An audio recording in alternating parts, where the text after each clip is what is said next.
Good day, everyone. I am Carol Jean MCS from Best Ed English 2A. I am from the Group 11, and the assigned part that I'll be discussing today is the author of document. So, who was the author of document entitled The Magellan's Voyage Around the World? So, let's know him. The author of the document was Antonio Pigafetta. So who was Antonio Pigafetta?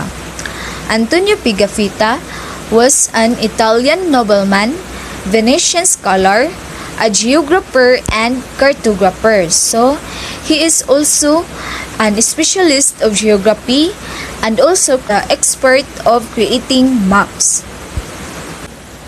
As you can see in that picture, that is Antonio Pigafetta. Antonio Pigafetta was born in Vicentia Republic of Venice in modern Italy. Born around 1940 and died in the same city in 1534. He was sent by the King of Spain together with Magellan. His job is to document the voyage, and the account of the voyage was written by Antonio Pigafetta during or around 1522 and 1525. Pigafetta's journal became the basis for his 1525 travelogue, The First Voyage Around the World. Pigafetta's work is important. Why? Because it is a source of all information about voyage itself, and also include an early Western description of people and languages of the principles. So, the Pigafetta's work is important because of all informations that included in voyage. And also, ang work ni Pigafetta nag-describe sa mga early Western people and sa mga language nila. And also, si Pigafetta is one of the 18 people that luckily returned to Spain because he was survived during the battle or during the war of that sa ilahang travel. And also, naningkamot siyang maayo para makip ang iyahang journal or iyahang gisulat para inigbalik niya Spain na siya'y kanang mapakita or na siya'y kanang mapabasa sa mga tao nga mga details or mga kanang informations nga ilang nakuha o nahitabo during sa ilang travel ni Magellan. So, Antonio Pigafetta di ay ang author sa Magellan's Voyage Around the World. So that's all, and let's wait for the next reporter. That's all. Thank you. Hey everyone, in this video I'm going to tackle about the historical context of the Magellan's voyage around the world. Now you already know who is the author of this document, who is Antonio Pigafetta. Now let's move forward to the historical context. These are the social, political, cultural, economic, and environmental situations that influence the events, trends, or what happened during that time.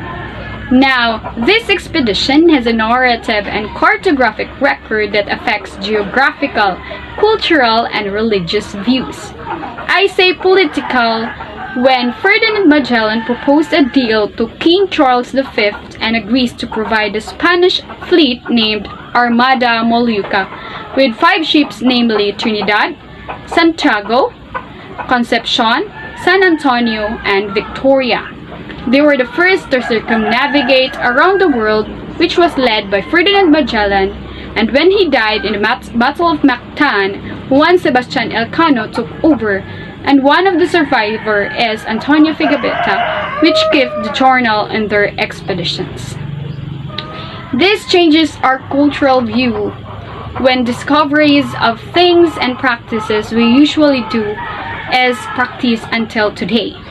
The geographical formation of the globe that led to the formation of the international date line.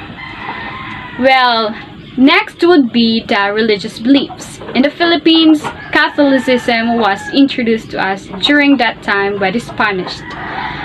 This document opens the door in places where past and the discovery that upholds multiple important details of what we have established up until today. Good day, everyone. My name is Giselle Jordan, BESE English 2E. Our topic for today is all about the continent analysis of the document The First Voyage Around the World. First, who is Antonio Pigafetta? Antonio Pigafetta, he was born in Vicenza in 1492 and he was an Italian seafarer and geographer. So, he is the first voyage around the world, so that was Antonio Pigafetta.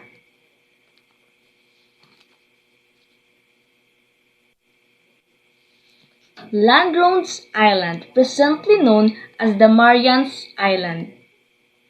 After two, which island Pigafetta reported that they have what he called Isle or Samal, or new, cold summer.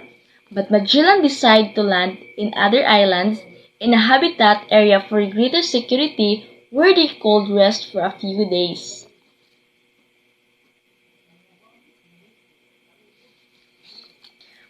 March 18, 1521, 9 men came and showed joy and eagerness in seeing them.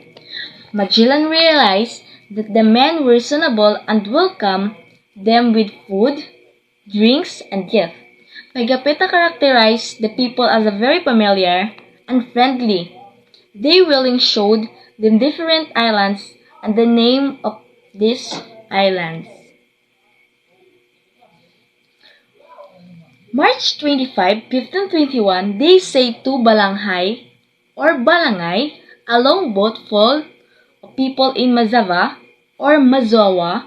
Magellan and the king of Balangay exchanged gifts and expressed their desire to become brother.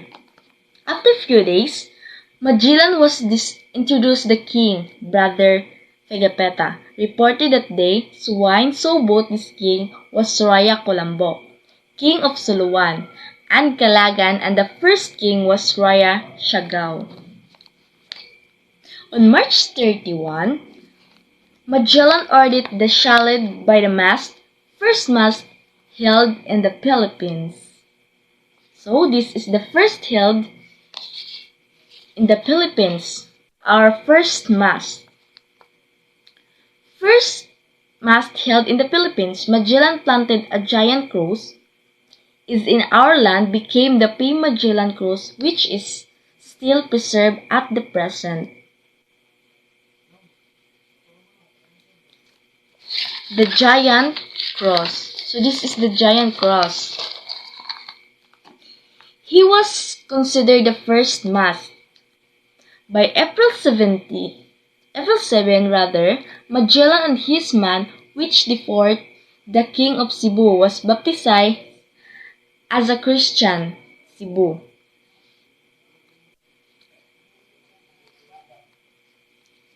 People wish to become Christian through their faith will and not because they were forced immediate, but on April 14, Magellan spoke to the kind and encouraged them to be a good Christian by burning all today idols and worship cross. Instead, the king of Cebu was baptized as a Christian, and after that all of the islands and habitat are all baptized.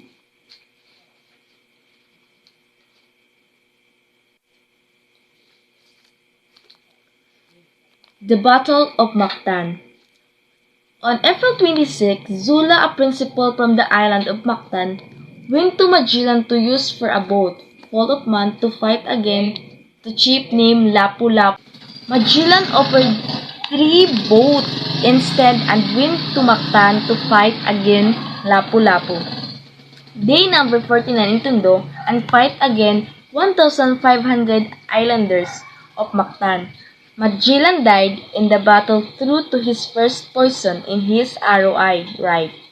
Left the natives lame, all the men except the interpreter, the native. So that was the story about the first voyage around the world.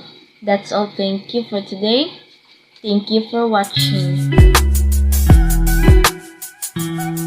Good day, ma'am. I am Mia Jean Villarmino, Bachelor of Secondary Education, major in English, Section 2A. The assigned topic that I will report is the relevance of the contemporary times of Magellan's first circumnavigation together with my partner, Miss Maceda. From the first and second bullet is I will report it, and the third and fourth bullet will be Miss Maceda. From the first bullet, the Magellan's first circumnavigation was a quite heroic exploit. It took him very nearly 3 years to complete from 1519 to 1522, but then circumnavigation are convenient and it doesn't take a year. Within 3 days or a month, you complete. The first circumnavigation around the world has geographical and symbolically linked different cultures and civilizations. So, sa panahon ni Magellan is ang kalahian sa kadto nga panahon is ang circumnavigation nila is mo Google siya og 3 years bago ka maabot sa imong destination. But now, sa atong contemporary times sa 21st century is within a days or a month is makaabot na ka sa imong destination within 3 days or 5 days or ingana. Or maabot siya og month o depende sa kalayoon. Then sa karon nga atong panahon is tungod sa technology is napadali ng atong mga pag-transport bisan asa. And ako kay tabang ang technology para easy sa ato as human ang naay mga transactions in any areas. Good day everyone, I am Roslyn Dumaflan Maceda from BSed English 2A together with Miss Pia Villarmo. So our part for the reporting is the relevance of contemporary times in Magellan voyage around the world. So the first bullet, second and third will be reported by Miss Mia. So the last one is for me. So in my turn, Magellan voyage wrote the maps of the geography books. He was the first to discover that the world is round by sailing from west to east. Because of that, it gives us the clarification or explanation that the world is round. Before, circumnavigation takes a lot of time, but now in 21st generation, going somewhere or traveling somewhere was easier to us by using Google Map. It gives us direction of the place where we're going. And also by using a transportation in traveling will be faster than before. Because of Magellan, he opened our minds that traveling world is the best thing we do because we can discover a lot of things. Magellan was a valuable lesson of empathy, leadership, strength, and soft power. In contemporary times, Magellan voyage around the world is only a history which we use to every time and make us understandable that the world is round, and also it opened doors in the places where the past where people, ideas, and gods were coming and going. So, in contemporary time, Magellan voyages have a big impact to us, especially in circumnavigation. Traveling or going somewhere, it makes us easier through its history. It gives us explanation that the world is round. So when we are going somewhere, you have a direction or a way path when we are going. Before, traveling is spending 3 years before if you are finally arrive in your destination. But now, in our contemporary time, 3 days or 5 days is enough for arriving in our destination. So there are the relevance of contemporary times Magellan voyage around the world. There are many changes happen before and after. Now, we are traveling easier, and also Magellan bring us the Christianity. There are many things that Magellan impact in our living in contemporary time. So I guess that's all for for this report. Thank you for listening. God bless and keep safe always.